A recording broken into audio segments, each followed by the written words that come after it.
Is it a mere reflection of our world or a force that shapes it? From the battle cries of the revolution to the brushstrokes that dare us to dream, artists have long been the architects of social change. But in today's digital age, where attention spans are fleeting and causes countless, can art still ignite the fires of transformation? Enter the Slants Foundation, a nonprofit organization that is daring to experiment at the intersection of creativity and activism. For years, the Slants Foundation has been quietly cultivating a new breed of artist warriors, arming them with the funding, mentorship, and a mission to drive social change through the universal language of art.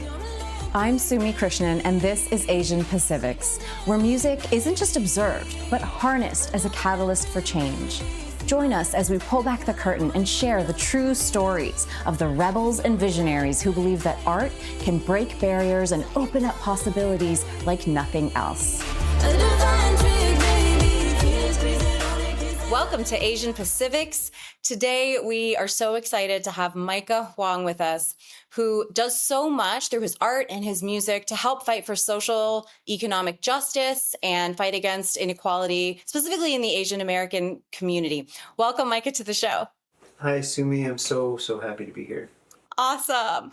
I'm so excited to dive into your story and all that you do with your music to promote change. Some of it is really mind-blowing, so I can't wait for the listeners to get a chance to hear it. So first, tell us a little bit about you as a human. Micah, where did you grow up and how did you first get into music? I grew up kind of all over the country to start with, but by the time I was in high school, I had landed in the eastern part of LA County. So for people who are familiar with LA County, that's like close to the San Bernardino County line in like the Inland Empire, LA contested area, so to speak.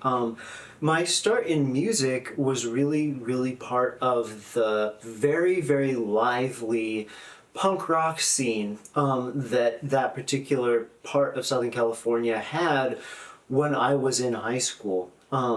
My teenage years were a little bit turbulent for a variety of reasons, and I kind of ended up out on my own a fair bit, living with friends, just kind of trying to find my way. And for like at-risk youth, people without a stable, safe situation, the punk rock community really kind of swooped in and became a really important support system for me, not only artistically, but socially. And so there's an integration between music, community, and kind of maybe like an overall sense of having not only a place in the world, but like something to do that feels like it matters, at least to the people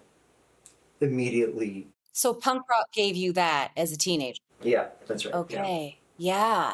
So you started making music with that community, and then what happened? Well, so I was in a band that we would do underground shows, right? You know, like we started out playing underground shows all over the scene, and then by the time that I was like kind of coming of age, we were doing our own shows. We kind of had a venue that we would do it at, and they would get really big, and they would get so big that some logistical questions were starting to come up. And also, you know, sometimes they would get so big that some ethical and like other questions just about like the number of people, the amount of wildness and stuff that's going on at these shows was a little bit kind of making me feel a little bit like I wasn't sure that I was still contributing to the same kind of like supportive, positive overall vibe that had gotten me going on punk rock in the beginning. Because when you start to get like,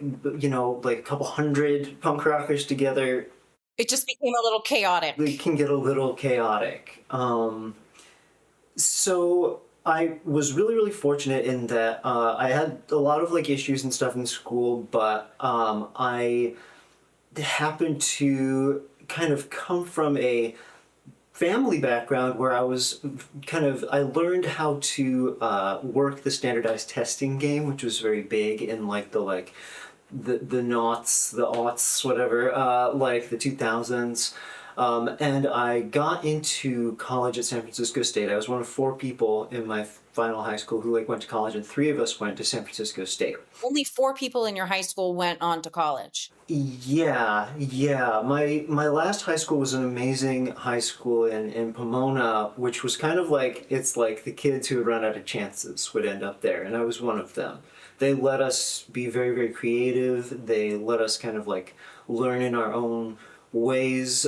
Public charter school, high school, run by an amazing administrator called Lorraine Canales, and at the time. And so yeah, there's just a little handful of us who did that, and I was faced with a choice there to either accept a new face contract from BMG in LA to try and do that whole thing, or go to college and try to learn more about the world. And I think partially because of the values instilled in me by punk rock, despite pressure from my dad, who was like, "This is your job, great, you can get this job," about the contract. I decided to go to college, and that kind of opened up all this musical richness, this musical diversity, because over my journey in college, which is also a little bit circuitous, I was exposed to a lot of different music from a lot of different cultural backgrounds, and I found myself particularly attracted to music that has really, really strong ritualistic components, music that's part of a totality when it's performed. The music of Santeria was very, very important for me. I played drums, and getting into Afro-Cuban drumming in LA area, which is where I ended up. Long story, don't have to go into that. But you end up involved with some of the Santeria folks. Another style was the Balinese gamelan. So these highly ritualistic music styles really made a very, very deep impression on me. If you'd like to learn more about Asian Pacifics, including how to get involved or support the work of the Slants Foundation, please visit theslants.org. What do you do now with music specifically? I think really there's 2 things. One is a continuation of the advocacy-driven work, and the project that ties into Asian Pacifics, which is the first LA Hungry Ghost Festival, which just took place. The Hungry Ghost Festival, yeah. So what is the Hungry Ghost Festival? The Hungry Ghost Festival is a kind of a cool sounding English name for a celebration that has a lot of different names that takes place all over the Pacific seaboard, the West Pacific seaboard, the Asian Pacific seaboard. It's tied to veneration of not only ancestors, the stereotypical ancestor veneration, ancestor worship, as people like to say, but also of spirits more broadly. It's a connection to this kind of syncretic spirit world that contains gods and goddesses and demons and the spirits of the dead, and all of these kind of beings from a wide range of different cultures. Yeah, so the Hungry Ghost Festival happened in LA Chinatown, and that's what you worked on through the Asian Pacifics program this year, correct? Yes. So the song that I was lucky enough to be able to create through the Asian Pacifics program actually kind of functioned as a, not really a theme song, but kind of a bit of a theme song for certain aspects of the Hungry Ghost Festival. And I think it's really important to emphasize that the Hungry Ghost Festival wasn't all about me and my team and our creative output. We were a part of it, but it was a collaborative project with mostly traditional arts and performing media that are practiced actively in Chinatown by people who I now call friends, associates, So the song spoke to the aspect of the festival that had to do with outreach to people outside of Chinatown, people outside even sometimes of like the like Chinese or Asian American communities, which is a tricky thing in this political climate and all that right now. How did your music serve? So there was a lot of art and performing art and visual art through the entire festival, right? Like that's kind of like innate to the festival itself, right? Yes, yes. Performance is a big part of it. My work, like musically, was mostly focused on the presentation of a art form that hasn't been seen in Chinatown for quite a long time, which is actually shadow puppetry. Like, Shadow puppetry. yeah, so I wrote and kind of like helped organize and provided music for some shadow plays that we put on over the course of the festival, which was really fun. But I also kind of functioned as an MC. There's like this like kind of aesthetic thing that was part of that, bringing in influences from the makeup and stuff of Cantonese opera, but combining it with some things that I felt were maybe a little bit more contemporary in feel, maybe a little bit more linking some of the cultural things, the ghost thing, the, you know, like two understandable things outside of a Chinese American context. So like stuff that's like kind of referencing like the like goth aesthetics, reference especially in their Japanese influenced manifestations, which are legible in the U.S. And then, you know, referencing sometimes a little bit of the drag aesthetics that have become a lot more mainstream in the United States recently, which is a big part of Chinese opera and of Cantonese opera in particular. You know, just kind of being like, hey, like, these things like gender confusion, like these things that for so long, for over a century, have been things that people really hated about like these communities. But now people's tastes have changed a little bit, and I really felt like the song was part of that. It was part of the delivery of this aesthetic world, being like, hey, let's revisit Chinatown, let's revisit Chinese American identity through a lens that embraces some of the things that we have been encouraged to suppress in order to try and like be like, you know, no shade, but like to like try to be like the Henry Golding like type like of Asian, if you're like, you know, like in a male body or whatever, you know, like to conform to a colonial standard of what's good and what you should be.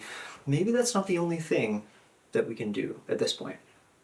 Okay, so with your partnership with Asian PaCIVICS, you specifically partnered with a group called East Wind that helped to put on the Hungry Ghost Festival. What was that partnership like? The East Wind Foundation for Youth, LA Chinatown. They've been around since like the 70s. They were actually started kind of as like a get the kids out of the gangs like type situation in the 70s, and their current president, Waylon Tam, has like been with them since like basically like the beginning.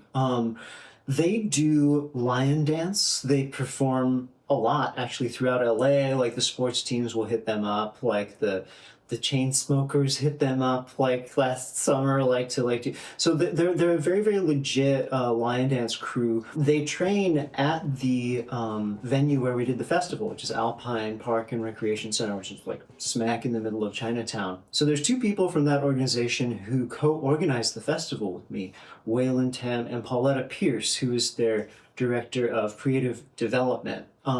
Just such amazing people, such amazing community organizers and artists.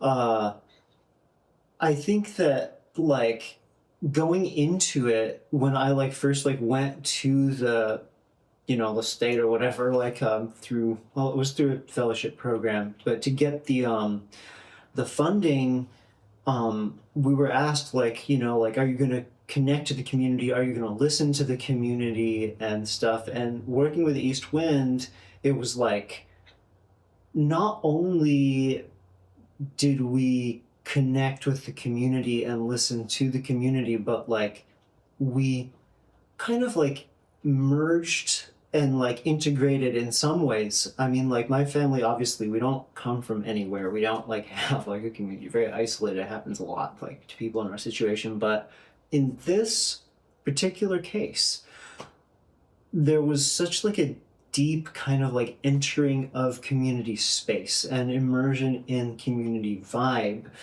that I think like it was significant like beyond the level of like a community engagement for like a publicly funded blah blah blah. And I think it really is like the nature of the way that East Wind does what they do that made that possible. They are a community organization. Like everything is a conversation, everything is something where people kind of, you know, in a very like quote unquote Chinese way, like no punches pulled, just like tell you exactly what they're thinking. And like, you know, like you have to figure out how to work with the community and make it so that everything is right by the community. And I really think that it's just like that approach is what made the festival what it ended up being.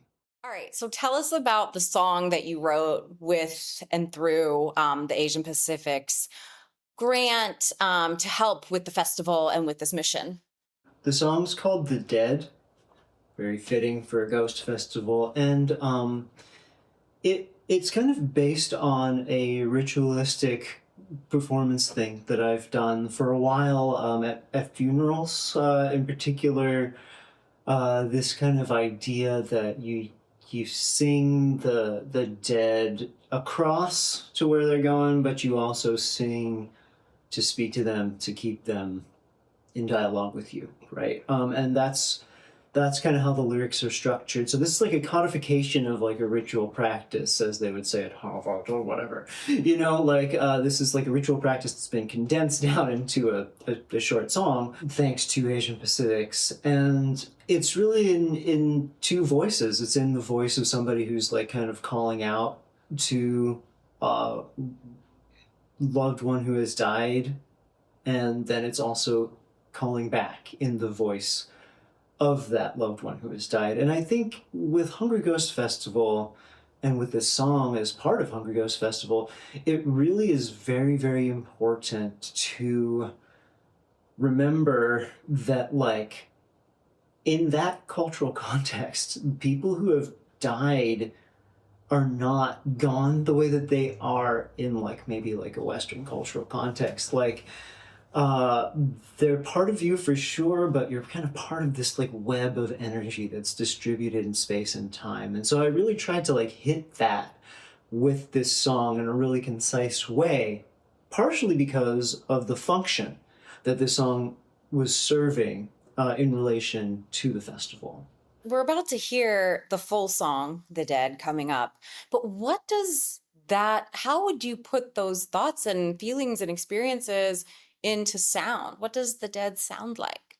Well, sonically, in terms of the production, it is very much like it's like a is music physical? To me it is. It's a physical like manifestation of how that is for me. So for instance, there are a combination of what might be thought of as Eastern and Western ideas about like how to play music, techniques, scales. Like they're really, really subtle because to understand how these things are related to that intersection requires like a lot of history. But the use of like a Hawaiian style slide guitar, for instance, as the lead melodic instrument is significant in a Pacific context. That's a lot of ancestors, a lot of ancestors from South China to the Mississippi Delta to the Hawaiian Islands to California, like kind of like speaking through me.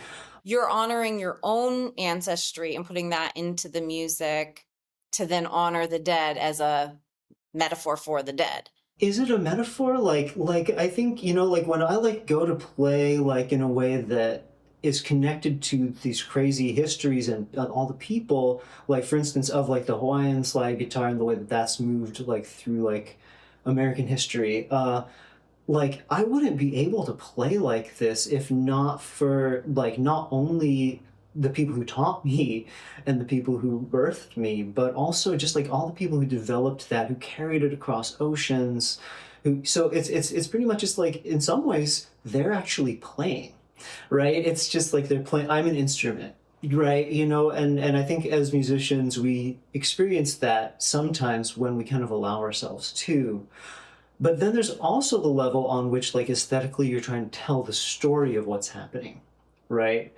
And I think that in this song that manifests as like big dark textures, lots of voices singing together in a way that's blended and then not blended. And I really have to thank the producer who this program enabled me to work with, a good friend of mine who is a streaming artist, you know, like kind of more music industry by profession, goes by the artist name Old Sea Brigade, but he specializes in like in thick vocal textures and like really, really rich big spaces and stuff like that. And that really enables me to send kind of subliminally the message of just how connected and inexpansive space and like kind of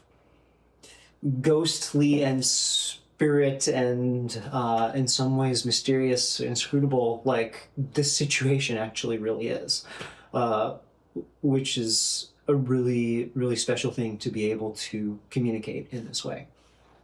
Thank you so much, Micah. And now we'll get to listen to the full version of the song The Dead by Micah Huang.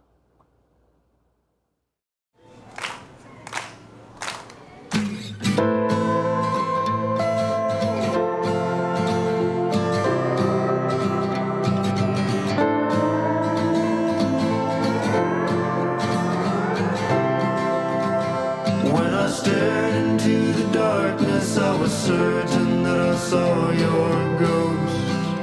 In the minutes before moonrise, and the time I think about you most. And though it wouldn't be the first time that my senses played the fool on me, I can still recall the words your phantom lips unmoving seemed to say. You said, please don't leave me hungry, baby.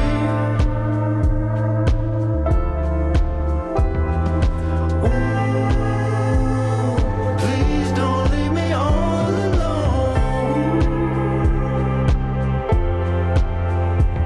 You know, we've all been thinking about you lately. You know.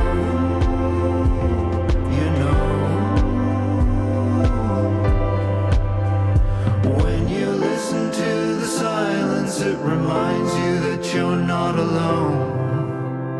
Every moment of your life, or when the earth has swallowed up your bones. And I can't exactly hear you, don't exactly know you long for me. Because it's true that I'm still with you, though I'm not the way I used to be. And I said, please don't go.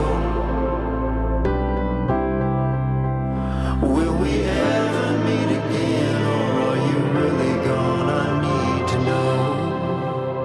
But it wasn't with your voice that you replied, no, was it with my own? When you listen to the silence, it reminds you that you're not alone.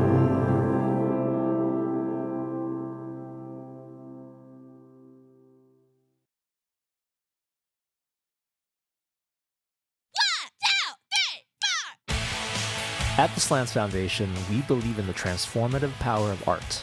Our mission is to empower Asian American creators across the nation, providing them with the resources they need to make a difference. Through programs like Asian PaCIVICS, we provide financial support, mentorship, and coaching to artists working on cause-driven campaigns.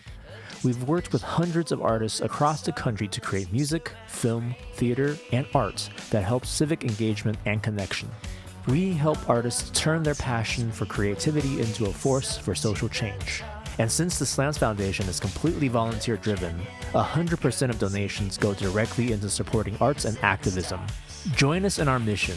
Visit theslants.org to learn more.